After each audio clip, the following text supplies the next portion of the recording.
content? Content. The contrary not content? The contents have it. Question for short debate. His Majesty's Government's assessment of the 2nd of November ceasefire agreement between the Government of Ethiopia and Syrian forces. Lord Browne of Ladington. My Lords, yesterday I met Rita Cachet, a 25-year-old UK citizen of Erob heritage, who's been working for the past 3 months in Tigrayan refugee camps in Sudan, taking and preserving testimony from women affected by conflict-related sexual violence. The Erob people are an ethnic minority group who live in a predominantly highland mountainous area by the same name in northeastern Tigray.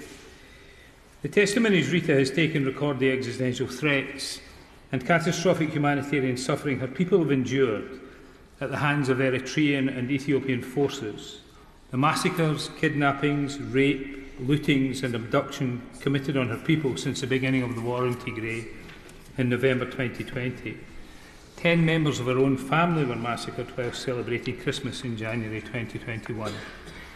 2 years ago, in the absence of a systemic mechanism to collect and preserve this evidence for a day of reckoning, she gave up her studies to do this. For a while, she's been the only person working on this because, due to the unrest in Sudan, other investigators left. Rita spoke at the recent AU-EU meeting in the Gambia on human rights in Africa and as a result was bullied openly by the Eritrean and Ethiopian delegates. Despite the dangers to her own security and the bullying, this brave young woman continues in her defence of the human rights of her people and has meantime achieved her master's degree in chemical engineering. She is a hero and an excellent role model. I note her work and I say her name in your Lordship's House to remind us that while much of the debate today will centre on the November 2nd cessation of hostilities agreement reached in South Africa between the Government of Ethiopia and the Tigrayan People's Liberation Front and the prospects of its implementation, we must not forget what has happened since November 2020. My Lords, the last 2 years have seen an embarrassing and tragic failure of the international community in its response to the war in Tigray. I say this not to absolve the parties to the conflict of their responsibilities for initiating and prosecuting the war in Tigray. They are responsible and should be held accountable. But we must look in the mirror and ask how the international community, including countries with influence like our own, and international organisations like the African Union, the European Union and the United Nations could allow such a war to continue without effective steps to end it. We've heard the mantra African solutions for African problems many times over the past 2 years. But these solutions should not have allowed the unfettered prosecution of a suicidal war while the international community meekly sheathes the tools it may have to stop the fighting and to protect civilians. The losses on all sides of this conflict are staggering, perhaps up to 1 million if we count both combatant and civilian casualties, making this the most deadly and destructive war in this century.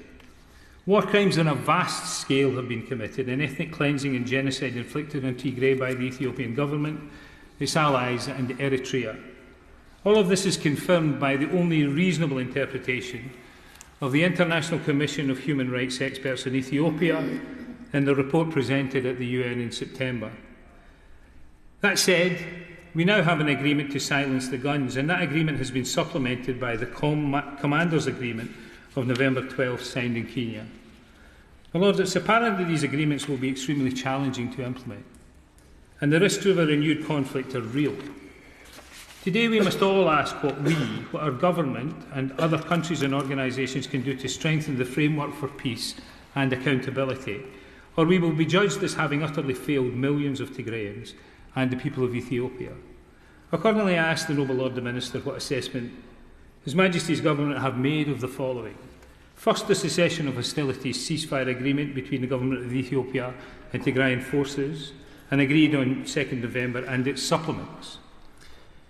Do the Government share the US State Department's view of November 12th, that, and I quote, "What remains, but progress is promising and gives the Ethiopian people reason for hope," or is there a more cautious read in the FCDO in number 10, based on the numerous credible reports of breaches of the terms of the peace deal and on the fact that the conflict in Tigray continues and no humanitarian aid has yet been delivered? I wrote these words last night, but I got I saw on Twitter this afternoon from the ICRC Ethiopia that 2 Red Cross trucks have made their way to Mekele with medical aid in them.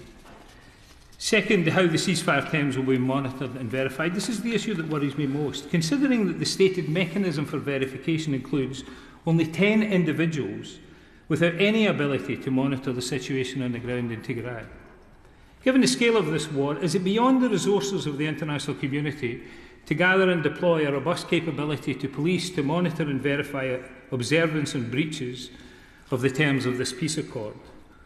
And third, what is the likelihood that foreign forces will now leave the Tigray province? Even though these forces, and let's name them, the Eritrean army, who have been responsible for some of the worst atrocities in the war, and the Amhara militia too, are not even mentioned explicitly in any of these agreements. Repeatedly we have called for Eritrean troops permanently to leave Tigray, but they remain. If Eritrea fails to honour the agreements in this respect, what will be the consequences? US voices are calling for sanctioning President Afwerki and introducing UN Security Council resolutions condemning Eritrea. What do we plan to do in such circumstances? Well, it's considering these assessments to enhance prospects for implementation of a cessation of hostilities, to ensure that humanitarian aid flows now, that perpetrators of war crimes are held accountable, and that reconstruction of Tigray is made possible. I encourage the following steps, which are based on the premise of keeping the leverage we now have and increasing our leverage where possible. Principal among them is withholding economic, military or other assistance to the government of Ethiopia until implementation is secured. While I was compiling my own list, yesterday my attention was drawn on Twitter to Congressman Brad Sherman's recounting of a conversation he himself had with Jake Sullivan, in which he urged suspension of the US African Opportunity Act and the maintenance of opposition to international lending institution loans and the provision of humanitarian aid to Ethiopia until commitments are kept to allow unrestricted food and medicine and the fuel necessary to transport them into Tigray, until there is a full and lasting end to fighting, until the internet is restored so that the world can hear the people of Tigray, until international human rights monitors and journalists are on the ground within Tigray at all sites across Ethiopia, where Tigrayan civilians have been detained en masse, and until the release of Tigrayans imprisoned solely for their ethnicity. I adopt Congressman Sherman's approach and add that we must continue to support the UN International Commission of Human Rights experts on Ethiopia and subsequent international efforts to investigate and prosecute war crimes, crimes against humanity and genocide. Finally, I ask the government to conduct a thorough review and to report to Parliament on what other steps can be encouraged, facilitated or supported to strengthen all aspects of the agreement and to encourage its successful implementation. For example, the Noble Lord the Minister will be aware that the Halo Trust registered in Ethiopia last year, following a request from the Ethiopian government for assistance in meeting its Ottawa Mine Ban Treaty obligations. Halo is now clearing minefields on the Ethiopian side of the Somaliland-Ethiopia border, employing 90 Ethiopian staff supported by Germany, Norway and the Netherlands. Funding permitted, they tell me ideally the programme could field 1,000 staff. Ethiopia requires a countrywide survey of mine contamination to determine the full extent of its estimated 150 minefields.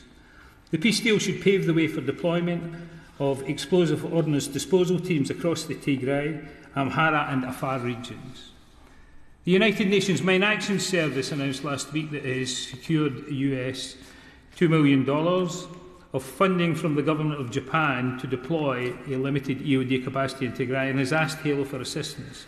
Linking EOD and mine clearance support to the wider food security and environmental stabilisation efforts is critical to the reconstruction of Ethiopia.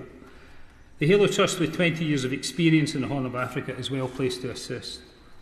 My Lords, more widely, in the Halo Trust, the UK has a robust and deployable capability that already in Ethiopia, as in 30 countries across the globe, does hazardous things in hazardous places with competence.